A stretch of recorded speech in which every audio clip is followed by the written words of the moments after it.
everyone and welcome to another Japanese Castle Explorer video. So today, no castle in sight. We are at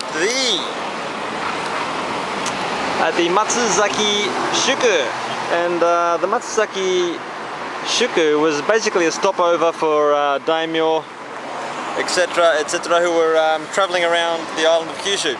The sign pretty much sums it up well, so I'll just read that. Originally a stopover on the Matsuzaki Kaido. In the late 17th century, it flourished as a key lodging center for Kyushu daimyo such as Lord Shimazu of the Satsuma Han, Lord Hosokawa of the Kumamoto Han, and Lord Tachibana of the Yanagawa Han on their trips to Edo, of course Tokyo. According to materials from the late 19th century, there were a total of 129 Matsuzaki Juku inns, including 26 large-scale inns such as the Honjin for daimyo. That's like a like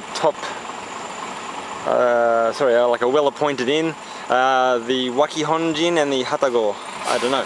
The stopover community was primarily managed by the local authority, including the Shoya and the Machibeto government offices.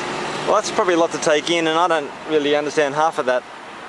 But here is a map, Edo period map of the town, and the red is of course the main route.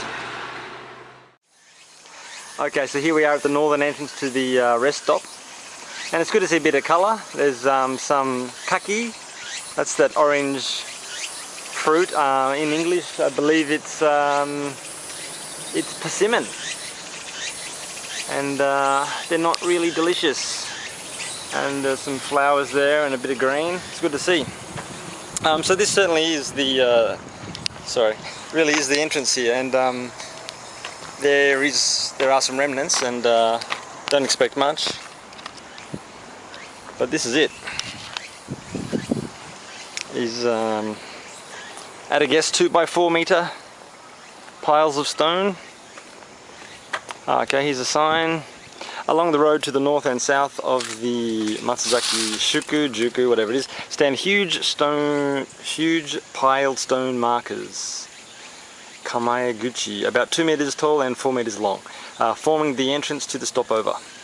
Very similar designs are found in the Akasaka Shuku and the Fujikawa Shuku along the Tokaido, linking Edo and Kyoto, and the Takanawa Okido at the major entrance to Edo. Okay, so these piles of stone are similar to the ones found elsewhere in Japan, so I wonder how interesting that is.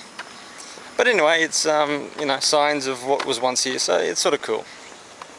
I'll just flip the camera around once again, and there's some storehouses, and I'm guessing an early 1900s sort of brick fence. That does look to be an old storehouse. However, it does appear to have been restored, and you can see there's a family crest. I'll try to zoom in. I can't zoom. Okay, it's like 4 squares arranged, squares corner to corner. Okay. There's another storehouse. The same crest design is at the tile at the top. It's good to see these sort of embellishments, although it does look a bit rough. Okay. This type of red brick wall, kind of common. I'm really not sure. I mean, at a guess, early 1900s, late 1800s. I really don't know. Okay, so the first building of note is the Abaya, the oil merchant. Oil room. Anyway, that's a picture of it there. The Abaya is the only Hatago inn of the Matsuzaki Shuku inns left from the Edo period, and traces its history back to the 18th century. It is composed of 2 major buildings, the Omoya, the larger main structure, and the Tsuno Zashiki. It is thought that the Omoya was used by most guests, and the Tsuno Zashiki were by bushi, warriors, and other visitors from the higher classes. So, it doesn't look too crackshot nowadays. I mean, There was once a thatched roof. It's still there, but it's under a protective layer of corrugated iron. The exterior walls, well, you can see that that's obviously old wood and a mixture of mud and grass that makes up the walls. All of this glass has been replaced with modern glass. And the only reason I noticed that really is because the glass at the top floor is really quite irregular, the way it reflects. So that certainly does look to be old glass, and this glass is, you know, it's got patterns and whatnot.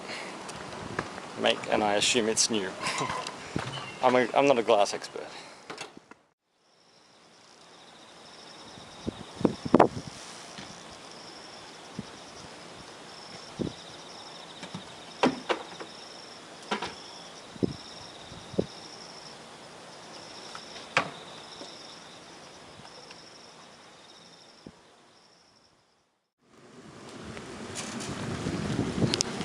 To be honest, there's not a great deal to see at this Matsuzaki Shuku or Matsuzaki Shuku.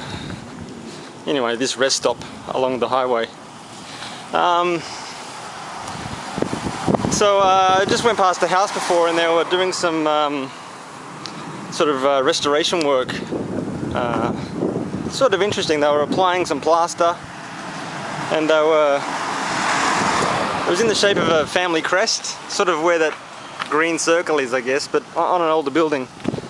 And it was a family crest, as I said, and pretty interesting. You don't sort of see that stuff at all.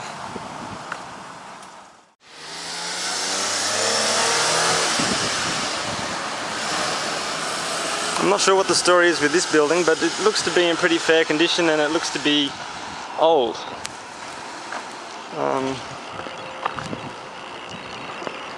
Hey, how's that for a summary?